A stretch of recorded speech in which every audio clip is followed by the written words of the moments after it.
Do you only pray when things get urgent? Do you pray from time to time? Or do you have a strategy for prayer? Let me remind you, the enemy has a strategy against you. Shouldn't we, as believers, have one too?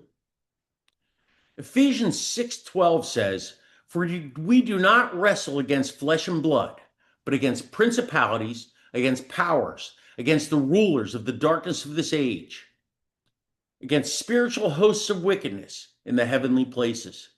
Prayer is a battlefield. That's why Paul goes on in verse 18, praying always with all prayer and supplication in the Spirit. Why? Because strategy matters.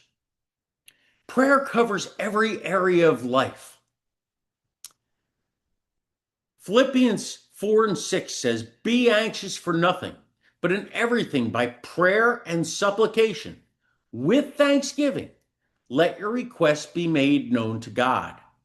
We need to pray for our homes to be filled with God's glory, for our families and our relationships, for salvation of the lost, for healings and miracles, and for our churches, our pastors, and our leaders. We also need to pray for our work, our bosses, our coworkers, our customers, and our businesses.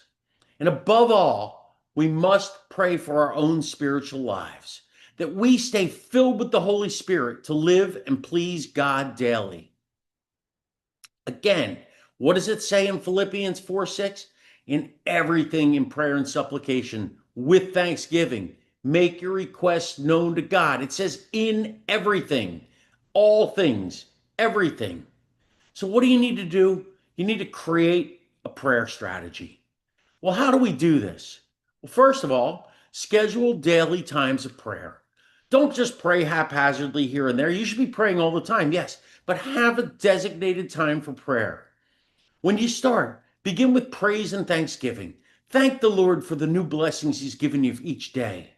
Invite the Lord to join you with His presence as you pray. Write down your prayer list. Have it written. Categorize it by family, by work, by your church, by your nation, and personal and spiritual growth. Pray for everything. Then keep a record of answered prayers so you can thank God and build your faith. Don't just keep it for a little while or just cross it off your list. Highlight it and keep it there. And you're having a day where you're thinking, oh, whatever. Go down and read those. And what will happen is you'll sit there, it'll build your faith. And then what happens? This becomes your prayer room strategy. Remember that prayer is not just a reaction, it's preparation, it's strategy. So set up your prayer room, make your plan, and execute it daily. As James 5:16 says, the effective, fervent prayer of a righteous man avails much. Your prayer life will change, your faith will grow, and you'll walk in victory.